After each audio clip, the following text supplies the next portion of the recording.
Сәлем достар, мен каналыма қош келдіңіздер. Бүгін біз кешкі асқа баклажан мен фарштан запеканка жасаймыз.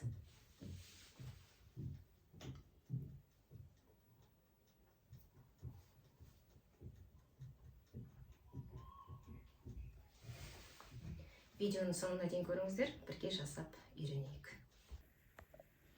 Ал достар, бүгінгі біздің кешкі асымызға керекті заттарымыз: 2 дана қызанақ, 1 дана жуамыз, болгар переціміз, баклажан керек болады.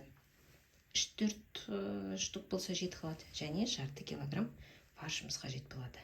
Ең бірінші біз баклажанымызды ала қылып, сыртын қабығын ашып аламыз.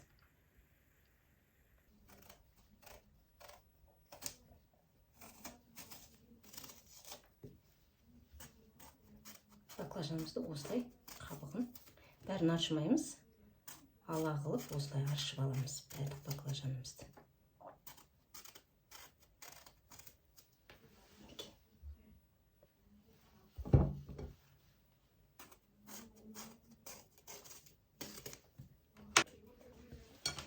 Мінекей достар, баклажанымызды осылай ашып алып, енді майда осы баклажанымыздың бәрін қуырып аламыз.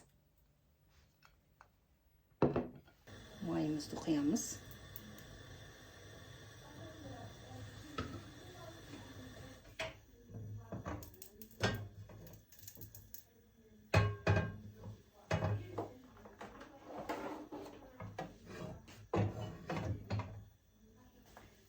Енді осы майымызға жаңағы баклажандарымызды қуырып аламыз қызыл-қызыл.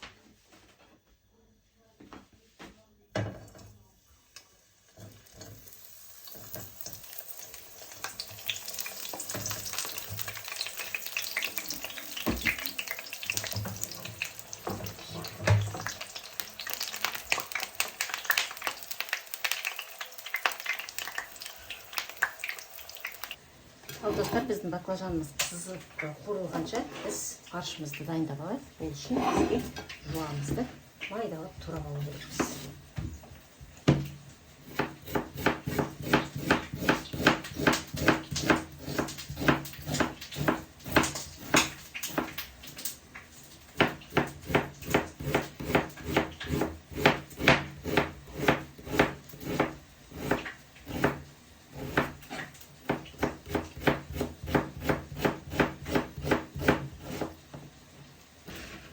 Жуамызды майдалап турап алдық. Енді жуамызды фаршқа салып, фаршымызға қара бұрышымызды, тұзымызды салып араластырып аламыз.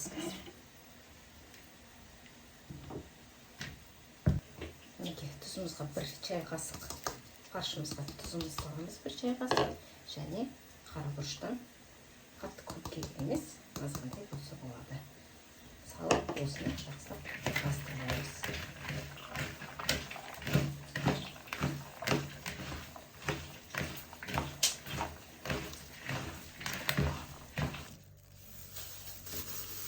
Ал достар, енді біз баклажанымызды, қуырылған баклажанымызды бұлай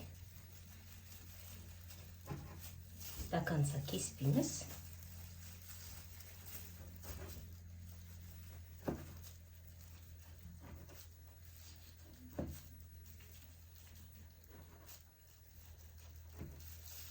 Осылай ортасын бәрін бөліп осылай турап шығамыз. Тағы противенімізға саламыз.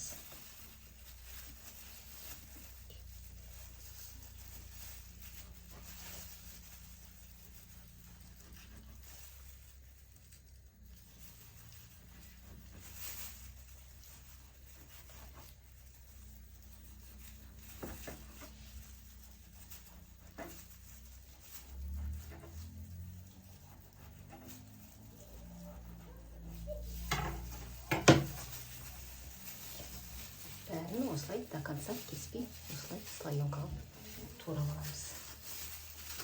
Мінекей баклажандарымызды осылай турап алдық. Енді осы баклажанымыздың арасына жаңағы фаршымызды ортасына дөңгелек қойсаңыздар болады, жай бақтап қойсаңыздар да болады.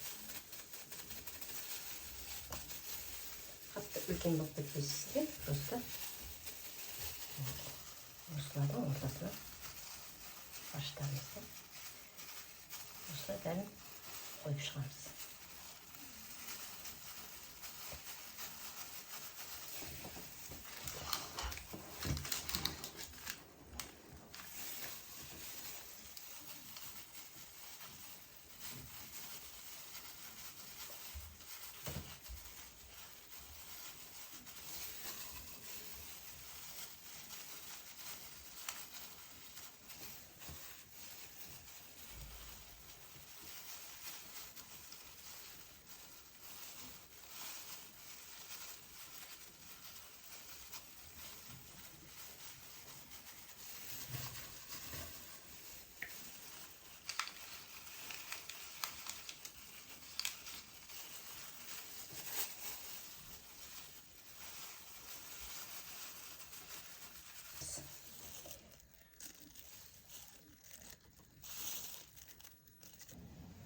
Мінекей достар, өстіп баклажанның бәрін фарштың орталарына салып шықтық. Енді фарш қалып кетті деп уайымдамаңыздар. Фаршымызды мынандай болгар етістерімізді алып,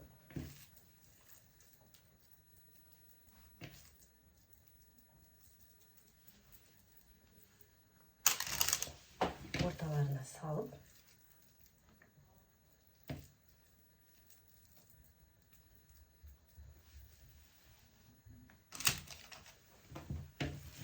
осы баклажанымыздың жанына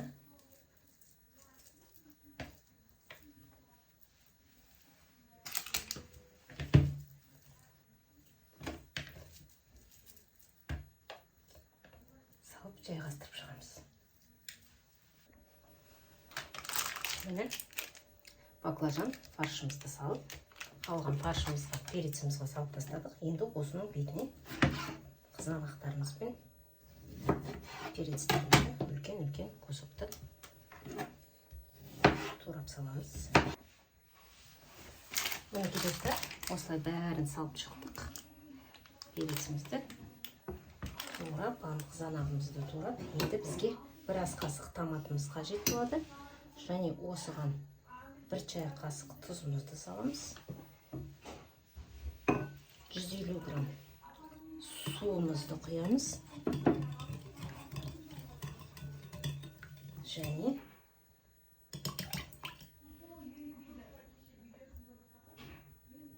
2 ас қасық сұйық майды құямыз.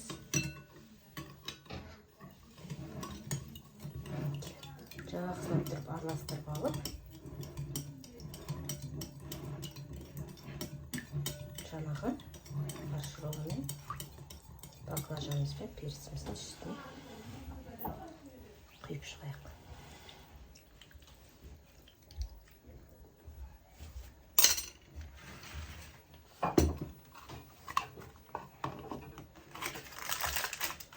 Енді осы кешкі асымызды духовкамызға 180 градуста 40 минутқа қойып аламыз. Ал достар, біздің кешкі асымыз духовкада піскенше біз гарнирімізді пісірейік. Гарнирға бізде паутинка макаронымыз. Осыны бірінші сковородкаға қуырып аламыз. Мінекей достар, макаронымызды осыны жақсылап қуырып аламыз. Сковородкамызға майымызды құйып, 50 грамм май болса жетеді, 50 грамм майымызды құйып, жаңағы қуырып алған макаронымызды осы сковородкамызға саламыз. Осыны қуырып алып, үстіне 200 грамм су құйып пісіреміз. Үстіне тұзымызды, қарабұрышымызды салсақ та болады, қарабұрыш салмай тұз ғана салсаңыз да болады. Бірінші майда жақсылап араластырып алып, суымыздан 200 грамм.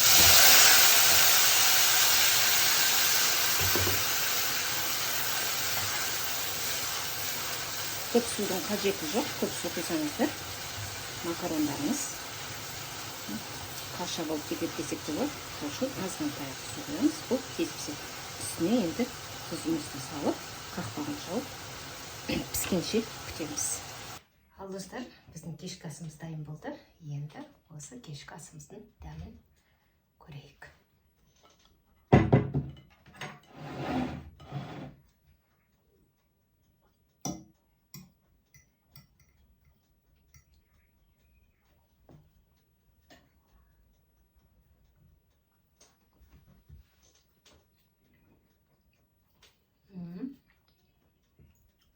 Дәмі керемет.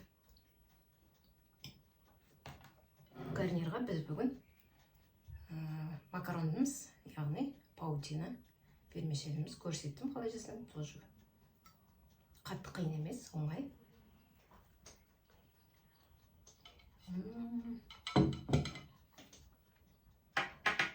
Достар, керемет кешкі ас жасап көріңіздер. Келесі кездескенше, достар.